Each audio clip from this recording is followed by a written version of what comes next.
Brilyn Hollyhand is chairman of the Republican National Committee's Youth Advisory Council. He joins us now to talk more about not only Monday's inauguration and the second Trump term, but we've got to talk about TikTok a bit. Brilyn, good to see you again. Thanks for taking time on a Saturday to spend some time with us. Let's begin with TikTok. The president-elect has sort of softened on the issue. He's actually the one who first floated the idea of banning TikTok during his first term.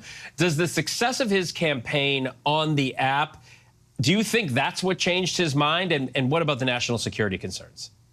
Yeah, I think it's really simple. I met with the president 4 times over the course of the campaign, Phil, and he was very clear that he wanted to join TikTok. He thought it would be a cool asset to win over Gen Z voters as a tool to attack Kamala's campaign, to call out her lies, and we did that. We joined the platform. It was the fastest growing account in TikTok history. Trump was viral, and now he's realizing that this is something that we actually could have a big win for America with an American company buying it. So I agree with him. I think a 90-day ban would be great. Extend this 90 more days and then maybe have an American company do this. Great for the American economy. Great message to the world that the American superpower is back on Monday at noon and that we can buy this app back. I agree with him. I think it'd be pretty cool.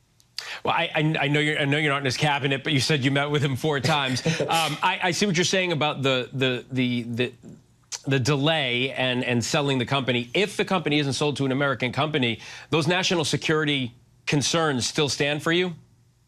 Yes, I agree. I mean, listen, CCP, I think, is the biggest enemy of America. They're kind of our competitor. I think that that's something that I've been very vocal against. I thought it was something that we could use during the campaign. But this is not a top issue for me. We've got a lot of priorities on day one when President Trump gets sworn in. TikTok's just not it for me. And I think that any time that we can attack the CCP, obviously Donald Trump, Marco Rubio are the #1 and #2 enemies of the CCP. Attacking them is where we should be, not allowing them to come and trample on us anymore. All right, looking at the confirmation hearings this past week, this is a younger slate of cabinet picks than we usually see, than we have seen.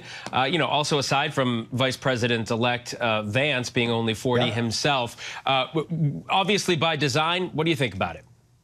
Phil, it's simple. Monday at noon marks morning in America again.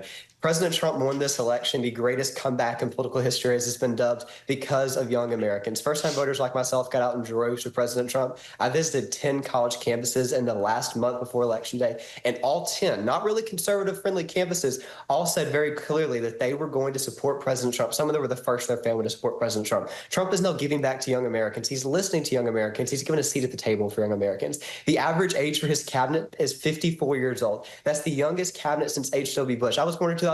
I wasn't even alive when H.W. Bush was anywhere near the White House. This is incredible to see. And I think young Americans are excited to see less gray hairs in Washington and see it less like a retirement home culture and see it more like young people coming in. It's a pretty good breath of fresh air for D.C.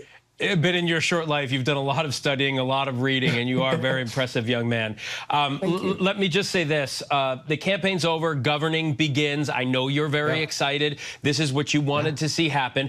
Politics aside, the president-elect now goes into office. He's been talking about Greenland and the Panama Canal and things of that nature.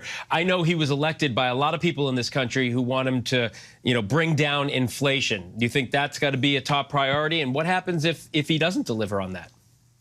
He will deliver on it, and it will be something that's done pretty early on in the administration. I've been talking with him and his family and the transition team pretty closely in the past few weeks and months. Listen, we're entering an era, Phil, where the Republican Party is the party of Gen Z for 3 simple reasons. We listen to their concerns, we address their concerns, and we're not shoving woke propaganda down their throats. Addressing their concerns is the important part here. Gen Z delivered a rejection in November, but not a rejection of Trump as the media predicted in polling leading up to it. Instead, Gen Z rejected the left and their woke propaganda machine. They want a non-traditional presidency. That includes a non-traditional cabinet. There's been some criticism of that, but President Trump will be a non-traditional president, shaking up Washington. We did 3 really cool things. We brought over undecided voters, first-time voters like myself. We brought over disenfranchised Democrats. We brought over independents. Who else can do that? We're the big tent party now, and Trump's going to act like that as the president. Yeah, I feel like you're going to run for office someday, but we'll talk about that another time. Brilyn Hollyhand, thanks so much for taking the time to talk to us on Saturday. Appreciate it. I appreciate you. Have a good weekend. Happy inauguration. You too.